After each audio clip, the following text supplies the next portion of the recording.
Welcome dear students. तो आज हम करने जा रहे हैं लेसन 10 के कुछ न्यूमेरिकल्स। तो आइए शुरू करते हैं।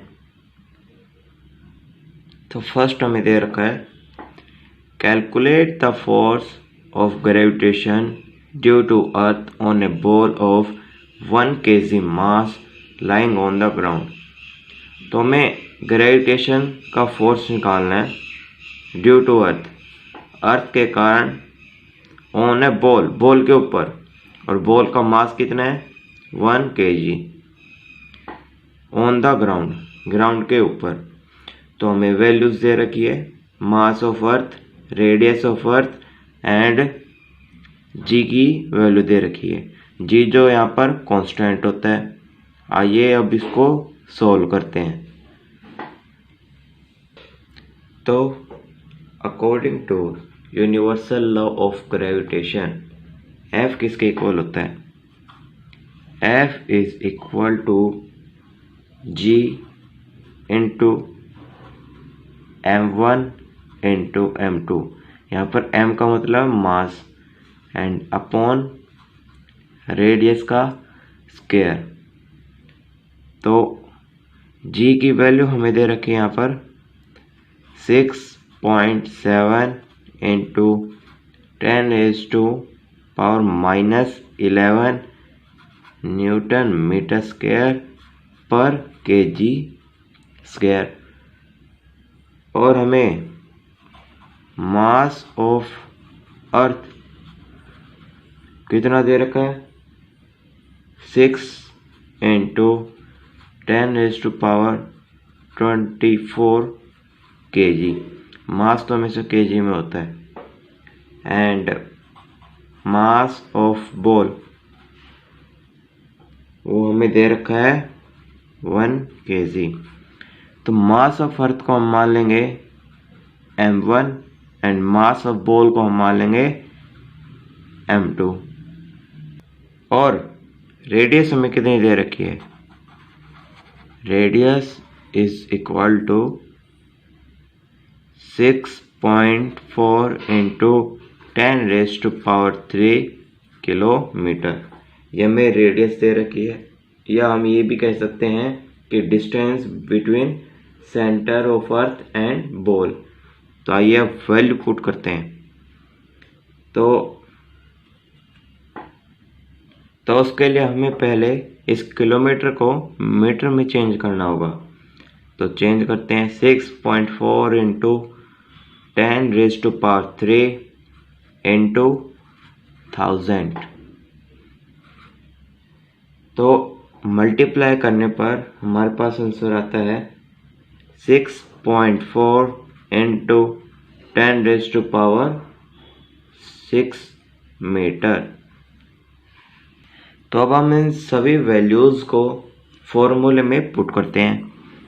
तो F is equal to 6.7 into 10⁻⁻11 into 6 into 10⁻24 and into में 1। अब हमें R की वैल्यू लिखनी है। तो R की वैल्यू हमारे पास आई थी 6.4 इंटू 10⁻6 मीटर। तो हम नीचे ऐसे लिख देंगे 6.4 इंटू 10⁻6। आप चाहो तो इसे ब्रैकेट में करें। ब्रैकेट में करने के बाद हम देखते हैं फॉर्मूले में रेडियस के ऊपर स्क्वायर दे रखा है, तो हम इधर भी स्क्वायर लगा देंगे। सॉल्व करने के बाद देखिए कैलकुलेशन थोड़ा बड़ा है, लेकिन हमें करना होगा। तो कैलकुलेशन करने के बाद हमारे पास आंसर आता है 9.8 न्यूटन्स। न्यूटन्स जो है वो फोर्स की ऐसा यूनिट है, तो हमें न्यूटन लगाना जरूरी है। तो ये था हमारा पहला न्यूमेरिकल। आइए अब अगला न्यूमेरिकल सॉल्व करते हैं। तो अब हमें दे रखा है the mass of the earth is 6 into 10⁻24 kg and that of the moon is 7.4 into 10 raised to power 22 kg. If the distance between the earth and the moon be 3.84 into 10 raised to 5 kilometer, calculate the force exerted by the earth on the moon. तो इसमें हमें दे रखा है mass of earth is this and moon का है 7.4 into 10 raised to power 22 kg. If the distance यानी बीच का जो डिस्टेंस अर्थ और मून का है वो हमें दे रखा है ये. कैलकुलेट द फोर्स, हमें इनके बीच का जो फोर्स है वो निकालना है जो कि अर्थ का मून के ऊपर एक्सर्ट किया गया है. तो आइए इसको सोल्व करते हैं. तो सोल्व करने से पहले हमें फोर्स का फॉर्मूला लिखना होगा. तो जैसे कि हमने पिछले न्यूमेरिकल में पढ़ा था, फोर्स किसके बराबर होता है, G into M1 into M2 upon distance between the objects का स्क्वायर. तो G की वैल्यू हमारे पास क्या है, G is equal to 6.7 into 10 raised to power minus 11 newton metre square kg -2. या हम इधर पर लगाकर इसे पॉजिटिव कर सकते हैं. तो हमें मास ऑफ अर्थ कितना दे रखा है, मास ऑफ अर्थ जिसे हम m1 मान लेते हैं. तो मास ऑफ अर्थ है हमारे पास 6 into 10 raised to power 24 kg and mass of moon जिसे हम m2 मान लेते हैं, तो इसकी वैल्यू हमें दे रखी है 7 into 4 into 10 raised to power 22 kg. अब हमने वैल्यू तो लिख ली लेकिन डिस्टेंस भी लिखना ज़रूरी है. Then distance between moon and earth, distance हमें कितना दे रखा है 3.84 into 10 raised to power 5 kilometre. तो देखिए डिस्टेंस की प्रॉपर वैल्यू निकालने के लिए हमें किलोमीटर को मीटर में चेंज करना होगा, क्योंकि डिस्टेंस की SI यूनिट किलोमीटर नहीं बल्कि मीटर है. तो 3.84 इंटू 10 raised to power 5 को जब हम मीटर में कन्वर्ट करेंगे तो इसे हमें 1000 से मल्टीप्लाई करना होगा. तो देखिए 3.84 एज इट इज जाएगा, 5 में 3 zeros और ऐड करेंगे तो हमारे पास आंसर आ जाएगा 3.84 into 10 raised to power 8 metre. तो हमने अब सारी वैल्यूज लिख ली है और अब हम इसे फॉर्मूले पुट करने जा रहे हैं. तो F is equal to Z की वैल्यू कितनी हमारे पास 6.7 into 10 raised to power -11 and M1 की वैल्यू कितनी है हमारे पास 6 into 10 raised to power 24 and moon की क्या हमारे पास 7.4 इंटू 10 raised to power 22 और R की वैल्यू हमें कितनी दे रखी है जो कि अभी हमें मीटर में कन्वर्ट की थी. तो R की वैल्यू हमारे पास 3.84 इंटू 10 raised to power 8. अब हमें फॉर्मूले में R का स्क्वायर दे रखा है तो सबसे पहले हम ब्रैकेट लगाते हैं एंड फिर स्क्वायर का साइन लगाते हैं। तो कैलकुलेशन करने के बाद हमारे पास f की वैल्यू आती है 2.01 इंटू 10⁻20 न्यूटन्स। तो ये हमारे पास फोर्स की वैल्यू आ गई। तो इतना फोर्स जो है अर्थ के द्वारा मून पर एक्सर्ट किया गया था। तो आइए अब अगला न्यूमेरिकल करते हैं। उम्मीद है आपको ये न्यूमेरिकल अच्छा लगे होंगे। अगर आपको ये न्यूमेरिकल अच्छे लग रहे हैं तो प्लीज़ इस वीडियो को लाइक शेयर जरूर करें और हमारे चैनल को भी सब्सक्राइब जरूर करें। तो अब हमें दे रखा है calculate the value of acceleration due to gravity on the surface of the moon. Mass of moon is equal to this kg and radius of moon is this. तो हमें इस न्यूमेरिकल में दे रखा है calculate the value of acceleration due to gravity. Acceleration due to gravity की value हमें निकालनी है on the surface of the moon, moon के सरफेस के ऊपर। और हमें मास of moon and radius of moon की वैल्यू पहले से ही दी गई है। तो इसे सोल्व करते हैं। तो the formula for calculating the acceleration due to gravity is, आप सभी को पता ही होगा, small g is equal to capital G into mass upon R square. यहाँ पर ये स्मॉल g जो है वो एक्सीलरेशन ड्यू टू ग्रेविटी का सिंबल है। तो g की वैल्यू हमें निकालनी है एंड कैपिटल G, इसके बारे में तो हमें पता ही है। कैपिटल G की वैल्यू हमें पता ही है 6.7 into 10⁻⁻11 newton metre square per kg square. तो ये थी हमारी ये वैल्यू जो है कैपिटल G की है। और m की वैल्यू, m यहाँ पर कैपिटल जरूर दे रखा है लेकिन m का मतलब यहाँ पर मास ही है। तो mass of the moon 7.4 into 10⁻22 kg and radius means distance तो हमें दे रखा है 1740 किलोमीटर।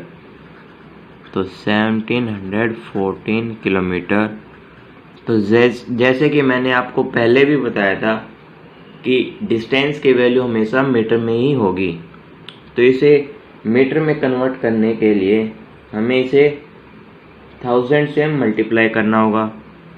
तो 1740 इंटू 1000। तो मल्टीप्लाई करने के बाद हमारे पास वैल्यू आएगी 1.74 इंटू 10⁻6 मीटर। ये जो थी हमारी रेडियस की वैल्यू थी। अब इन सभी वैल्यूज़ को हमें फॉर्मूले में पुट करना होगा।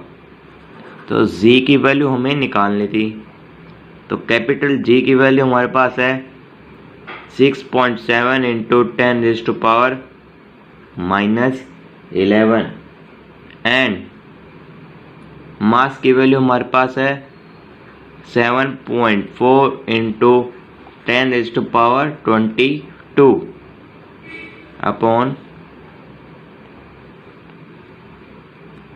अपॉन रेडियस की वैल्यू हमारे पास है 1.74 इंटू 10⁻6 एंड इसका स्क्वायर।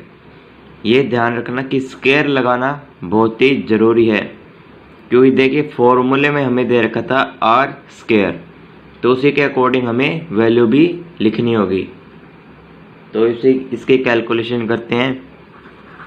कैलकुलेशन करने के बाद हमारे पास आंसर आता है 1.63 मीटर पर सेकेंड स्क्वायर। अब आप सोच रहे होंगे यहाँ पर मैंने मीटर पर सेकेंड स्क्वायर क्यों लिखा है, क्योंकि देखिए एक्सीलरेशन ड्यू टू ग्रेविटी, तो एक्सेलरेशन की ऐसा यूनिट क्या होती है, मीटर पर सेकेंड स्क्वायर, इसलिए हमने यहाँ पर 1.63 मीटर पर सेकेंड स्क्वायर लिखा है। इसी के साथ हमारा ये न्यूमेरिकल यहीं पर कंप्लीट होता है। तो आइए अब अगला न्यूमेरिकल करते हैं। तो हमें इस न्यूमेरिकल में दे रखा है when stone is thrown from a bridge, जब एक स्टोन ब्रिज से फेंका जाता है, the stone takes 2 seconds to touch the water surface in the river. तो जो स्टोन है वो 2 सेकेंड लेता है, किसके लिए, water surface in the river को टच करने के लिए। Calculate the height of bridge, हमें हाइट ऑफ ब्रिज निकालनी है फ्रॉम वाटर लेवल, वाटर से ब्रिज कितना ऊंचा है। तो इसके निकालने के लिए सबसे पहले हमें जानना होगा। तो देखिए इनिशियल वेलोसिटी ऑफ स्टोन क्या होगी, वो होगी 0 मीटर पर सेकेंड। अब 0 मीटर पर सेकेंड क्यों होगी, क्योंकि देखिए जब हम पत्थर को छोड़ेंगे तो छोड़ने से पहले वो पत्थर जो है रेस्ट में होगा, तो रेस्ट में होने के कारण उसकी इनिशियल वेलोसिटी क्या होगी, 0। एंड जब हम पत्थर को गिरेंगे तो उसकी वेलोसिटी जो है वो इंक्रीज होती जाएगी, तो उसे हम एक्सीलरेशन ड्यू टू ग्रेविटी भी मान सकते हैं। और acceleration due to gravity positive होगी क्योंकि वो नीचे की तरफ आ रही है। तो initial velocity 0, time taken, time कितना लिया, 2 सेकेंड्स, 2 सेकेंड्स जो उसने टाइम लिया। एंड जैसे कि हमें पता है acceleration due to gravity means small g की वैल्यू क्या होती है, 9.8 मीटर पर सेकेंड स्क्वायर। ये हमें हमेशा याद रखनी चाहिए। एंड हाइट निकालनी हमें, height of bridge from water level. तो हाइट ऑफ ब्रिज हमारे पास नहीं है तो हम इसे लेट कर लेंगे, let height of bridge is h। तो देखिए h यहाँ पर डिस्टेंस हो गया एक तरीके से, एंड एक्सीलरेशन यहाँ पर हो गया acceleration due to gravity means small g। तो इसके लिए हम सेकेंड इक्वेशन ऑफ मोशन का भी यूज़ कर सकते हैं। तो वो लिखेंगे using second equation of motion. तो सेकेंड इक्वेशन ऑफ मोशन क्या कहती है हमें, s is equal to u t plus half a t square. तो जैसे कि मैंने आपको बताया था s की जगह h लिख लेंगे हम, u t as it is ही रहेगा, 1/2 भी एज इट इज रहेगा, एंड एक्सेलरेशन की जगह हम लिख देंगे small z and time square. तो h की वैल्यू तो हमें निकालनी ही है, u की वैल्यू हमारे पास थी 0, तो 0 इंटू टाइम हमारे पास है 2 seconds plus half, and acceleration due to gravity की वैल्यू हमारे पास क्या थी, 9.8 metre per second square into 9.8। अगर हम डेसिमल रिमूव करेंगे तो अपॉन में 10 आ जाएगा, एंड टाइम स्क्वायर मीन्स 2 का स्क्वायर। तो जब हम 2 को 0 के साथ मल्टीप्लाई करेंगे तो हमारे पास आंसर 0 ही आना है, तो इसे लिखकर कोई फ़ायदा नहीं है। तो हाफ इंटू 9.8 मीन्स 98/10 इंटू 2 का स्क्वायर क्या होता है 4। तो 2 से 4 cancel, 2 into 2 is equal to 4। और हम ये भी देख सकते हैं 2 को 5 10 से कैंसिल कर सकते हैं 5 पर। And when we divide 98/5 the answer is 19.6। तो हाइट की वैल्यू किस में निकलेगी 19.6 मीटर, क्योंकि मैंने बताया था कि डिस्टेंस की ऐसा यूनिट मीटर होती है और हमने डिस्टेंस का यहाँ पर हाइट माना था। तो ये हो गया हमारा न्यूमेरिकल सॉल्व। तो height of bridge from water level is 19.6 metre. आइए अगला न्यूमेरिकल करते हैं। तो इस न्यूमेरिकल में हमें दे रखा है when the ball is thrown vertically upwards, जब किसी बॉल को सीधा ऊपर की तरफ फेंका जाता है, it goes through a distance of 19.6 metre. तो जो बॉल है वो 19.6 मीटर का डिस्टेंस कवर करती है ऊपर जाते वक्त। Find the initial velocity of the ball, हमें initial velocity of the ball find करना है। And the time taken by it, the time means जो समय उसके द्वारा लिया गया है to rise to the highest point, highest point तक पहुंचने के लिए।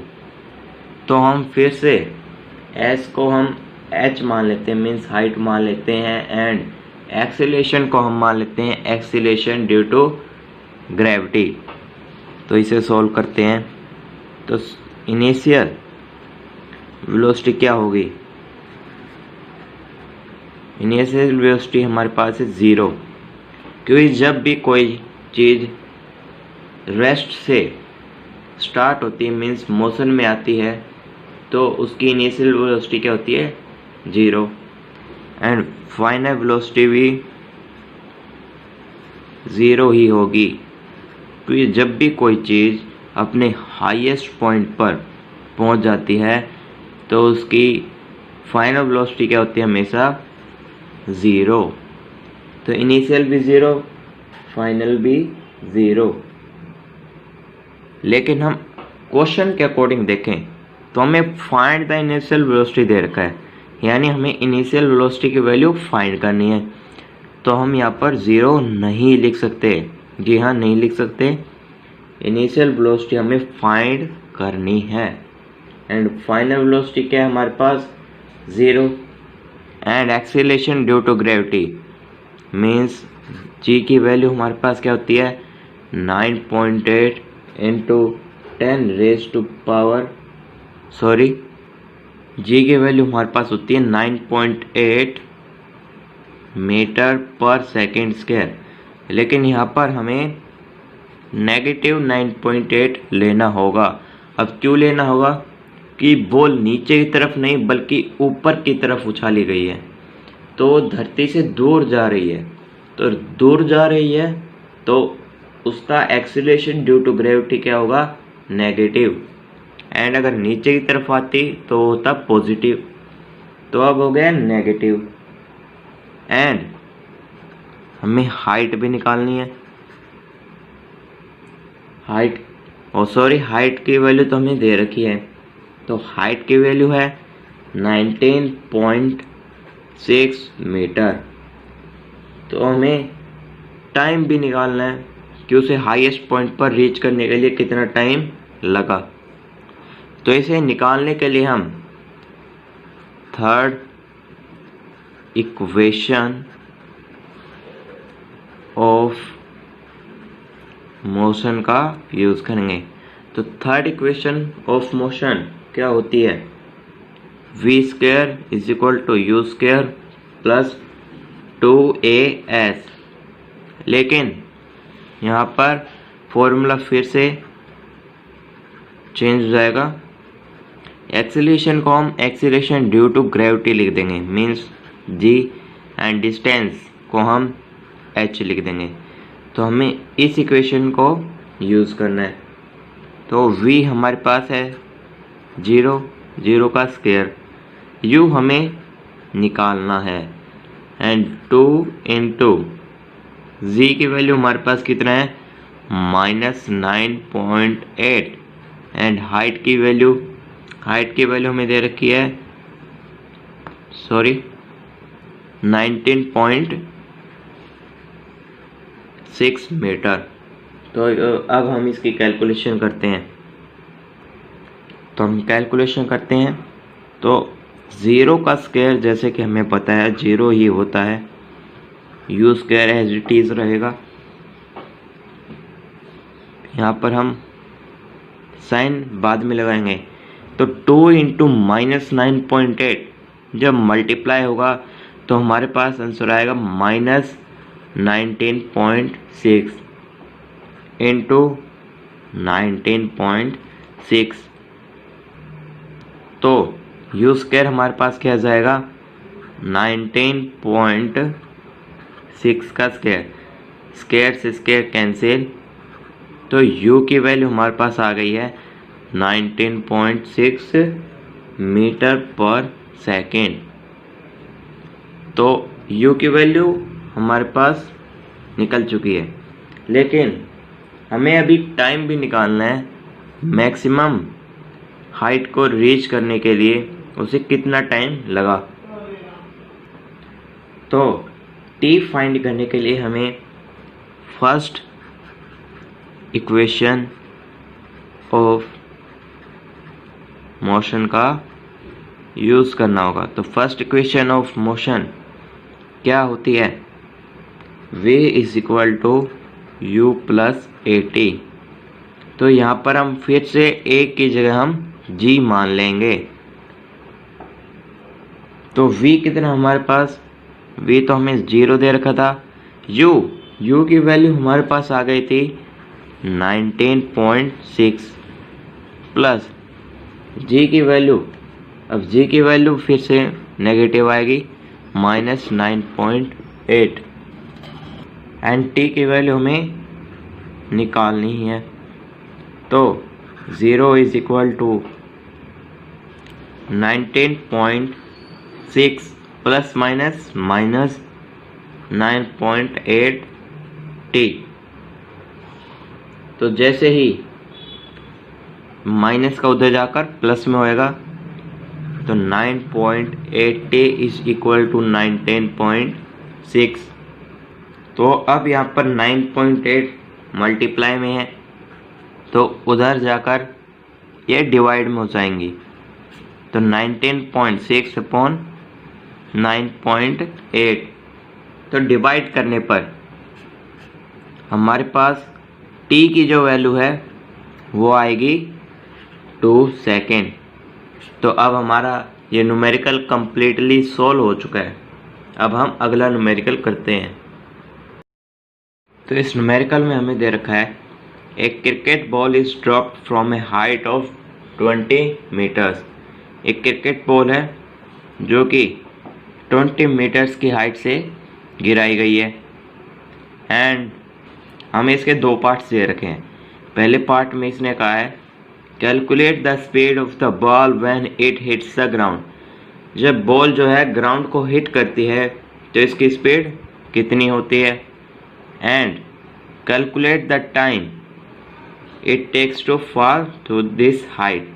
तो दूसरे में हमें टाइम फाइंड करना है, एंड g की value 10 metre per second square.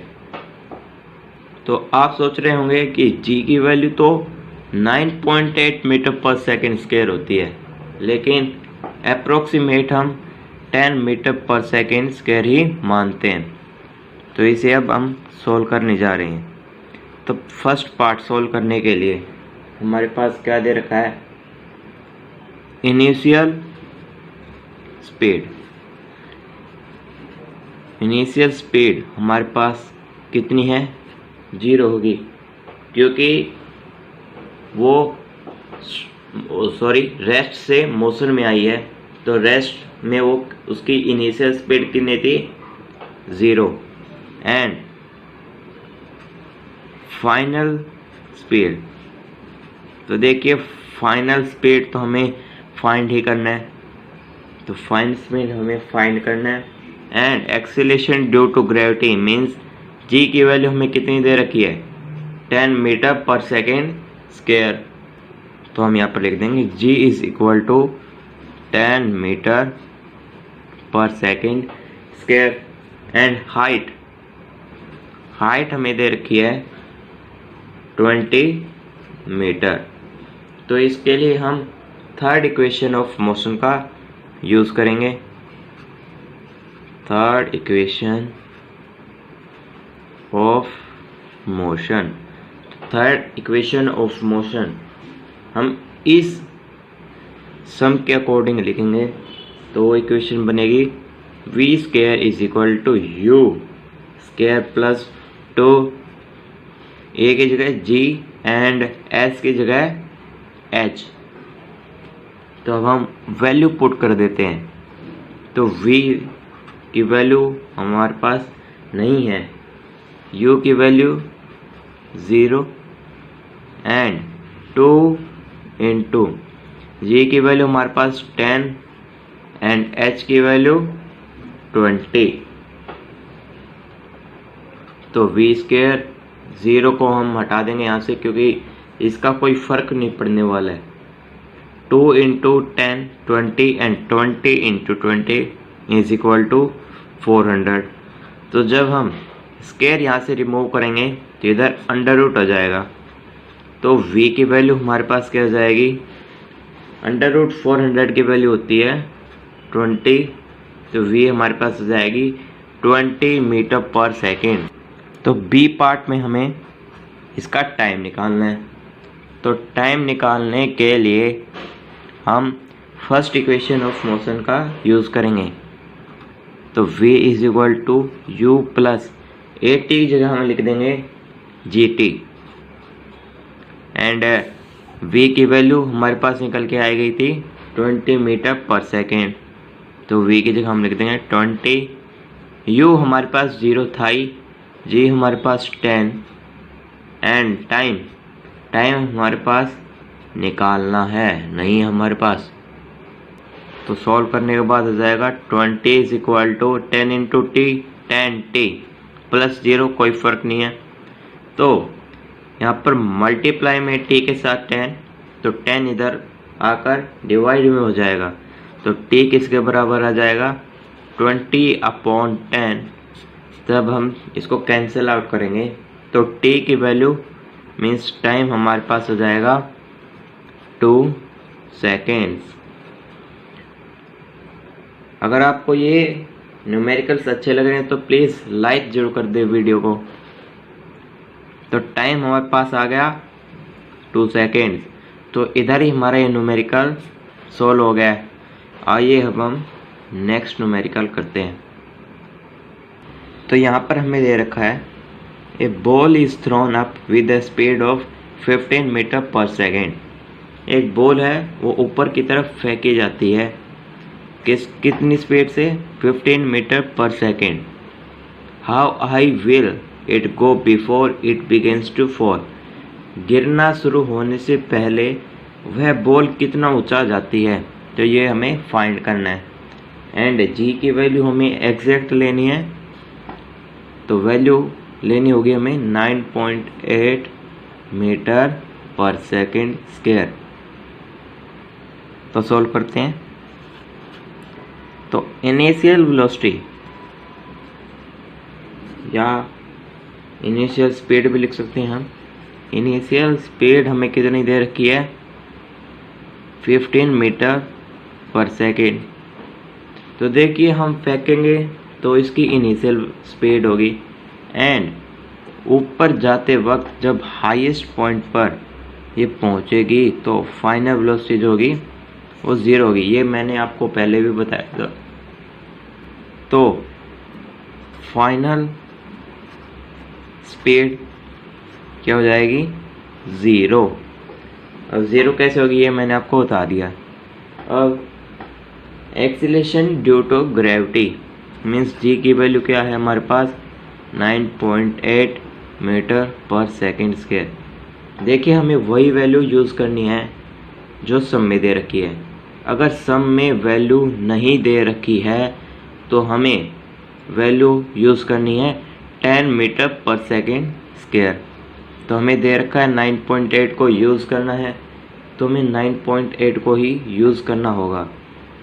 तो देखिए जी हमारे पास दे रखा है 9.8 मीटर पर सेकेंड स्क्वायर, लेकिन बॉल को ऊपर की तरफ फेंका गया है, यानी ये ग्रेविटी के अगेंस्ट है, तो ये हो जाएगा negative.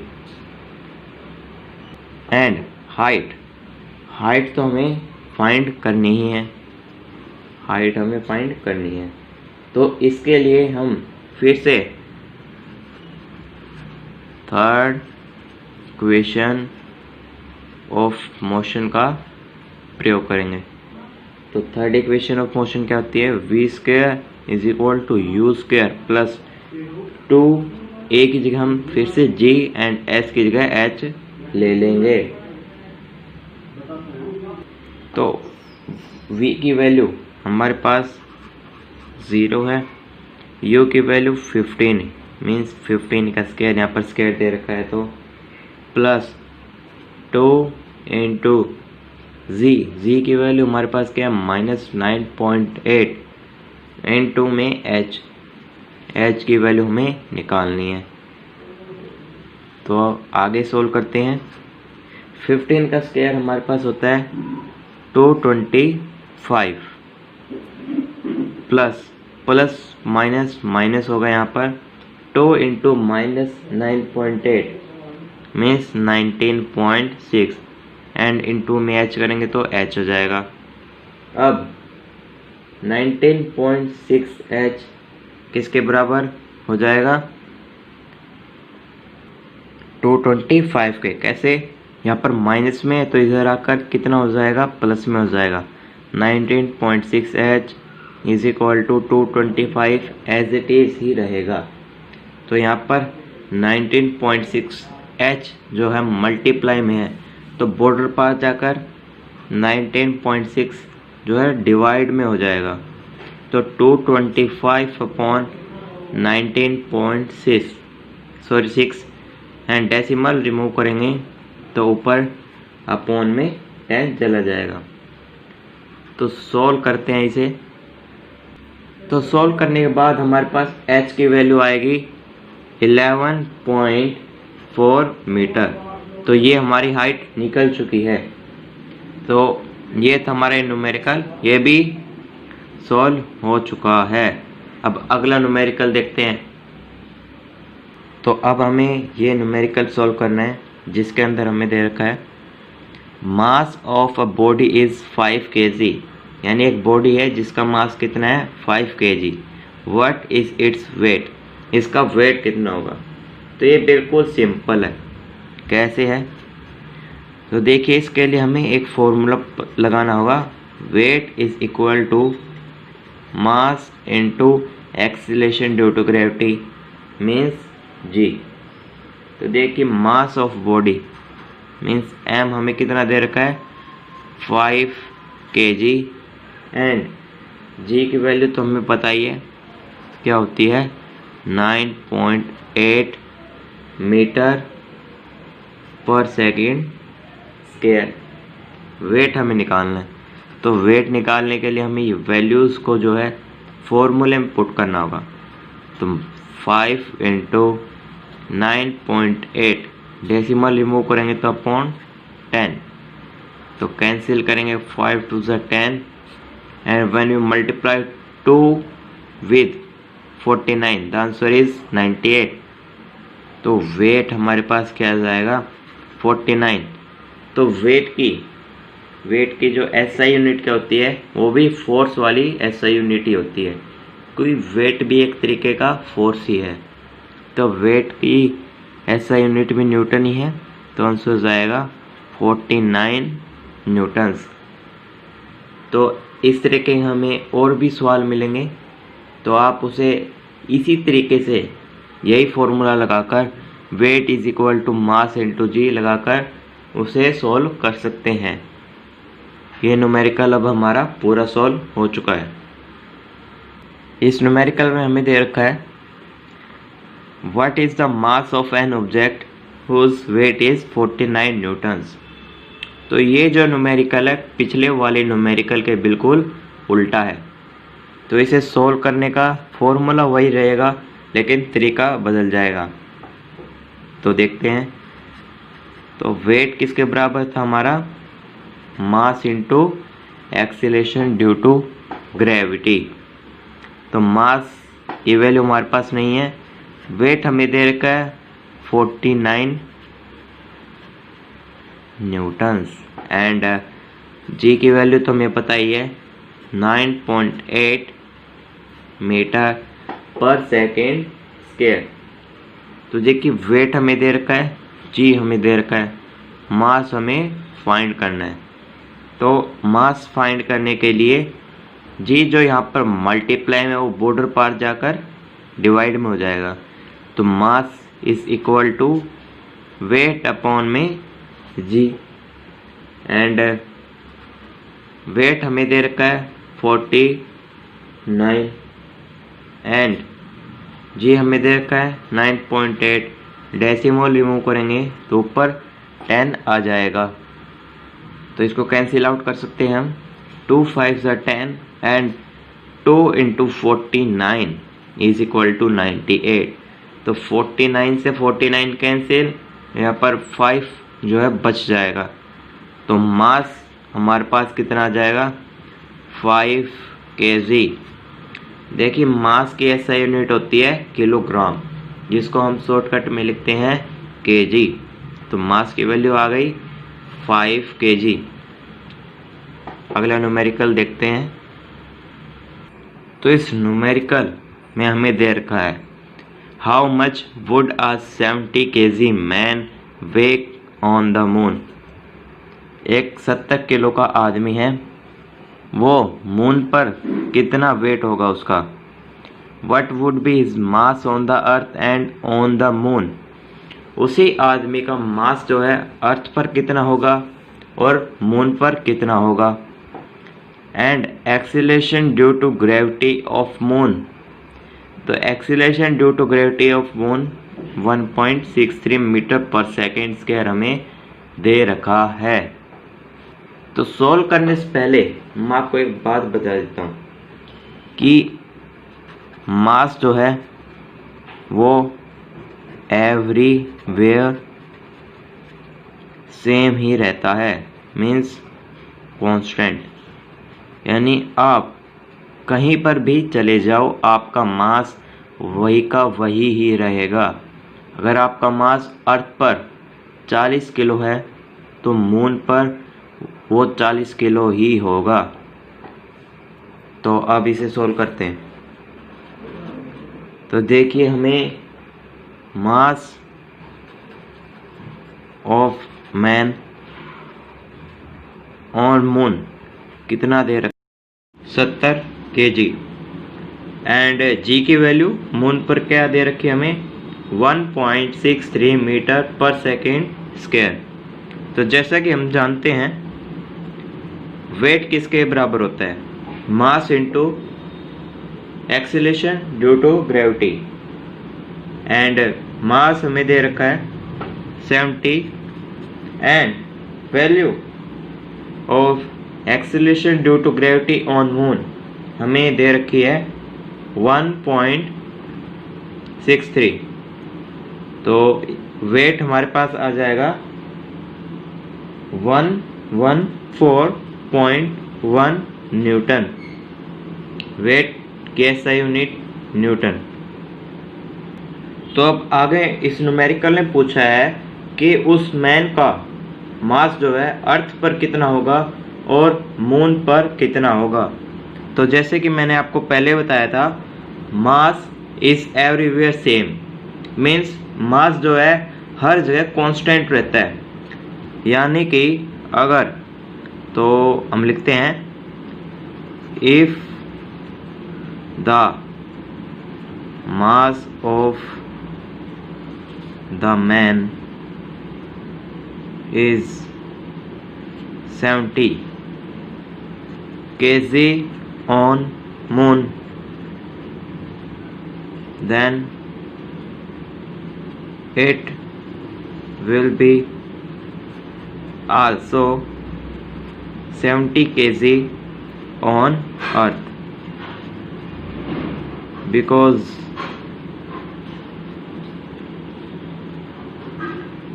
mass is same everywhere।